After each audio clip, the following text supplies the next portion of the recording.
So season 4 of Marvel Rivals has officially been released, and there are some huge buffs and nerfs in this update. Some characters got absolutely buffed and some got absolutely slaughtered.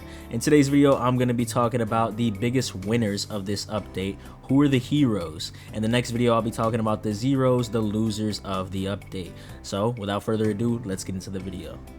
Alright guys, the first hero that I want to talk about is going to be Magic. So Magic did receive a huge buff this season.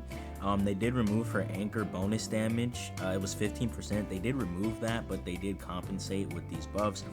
So now the Magic Slash has a reduced charge time from 1.8 to 1.2 seconds, which is pretty good. And the Magic Slash also has a new effect where it does Pierce now. So basically, once you throw the Magic Slash at somebody, it's gonna basically pierce through them and hit whoever's next to them. That's also really good. And once you get pierce damage, it also reduces the cooldown from your stepping disc, which is super good. Her Soul Sword did get buffed, so the damage has gone from 65 to 75. The Eldritch World damage does 50 damage instead of 45, and the Demon's Rage per hit has gone from 18 to 20. And then her melee also got buffed too, so now she does 40 damage on her melee instead of 30.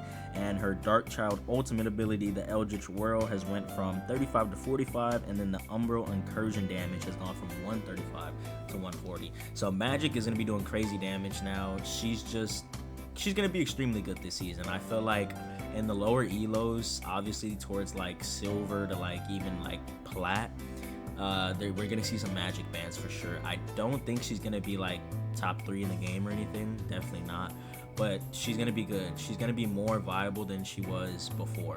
This is a really good buff for Magic. Let's move on to the next hero, guys.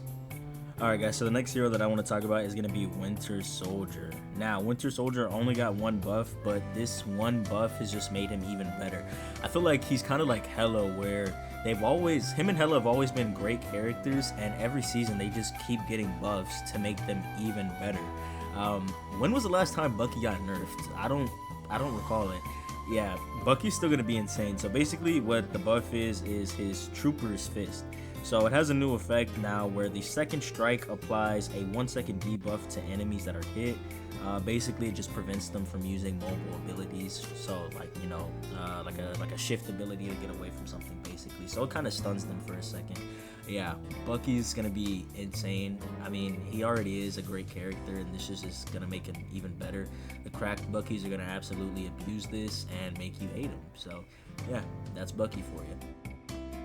Alright guys, the next hero we're going to be talking about is Thor. So now his movement speed during his ultimate ability has been increased from 600 to 700, which is a really good buff.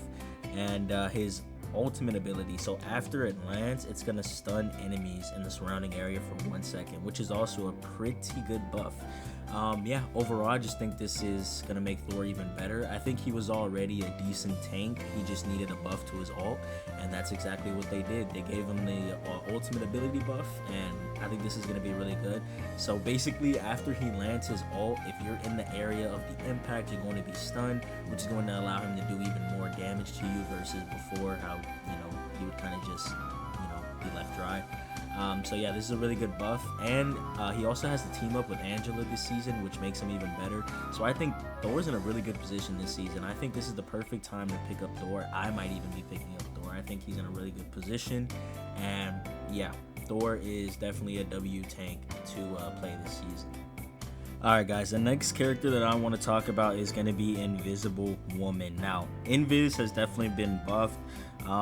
Her slow effect when you pass through the Guardian Shield has been increased from 30% to 35%, and also the Invisible Boundary, which is the ultimate, that's been buffed from 165 to 180, which is really good. Now she's going to be even more unkillable in the ult, and it has a new effect to where it slows enemies within range by 20%, which is also really good. Yeah, Invis is just an even more viable healer now. I feel like before she was a good pick. She wasn't a throw pick. Let's not say she was a throw pick, but there was better picks. I think that Luna was definitely a better pick. I also think that Cloak and Dagger in certain situations could be a better pick. Yeah, I think Invis was the 4th best healer. Let's just say that. But now I think she could definitely crack top 3, and she's more viable than she was before. Her ult being harder to kill through is even better for her. So Yeah, Invis is a really good character, and this is a really big nerf for her. Alright guys, so the next character that I want to talk about is going to be Jeff the Land Shark. Now, Jeff did get a really good buff, and the buff that he received is his ultimate ability. So now when he procs his ultimate ability, it spawns like a healing pool. It's like just a really big circle with, you know, obviously healing properties. I think it's 100 health per second that it heals at. So it's not the best, but it's still something. Jeff really needed his ultimate reworked because a lot of people were complaining that it was terrible. I am also on that train that said it was terrible because it's very map dependent. If you're on a map where you can easily just throw people off of the sides of the map, then it's good. But if you're on a map kind of like this one where there's not really too many opportunities to launch people off the side of the map, then it becomes pretty bad.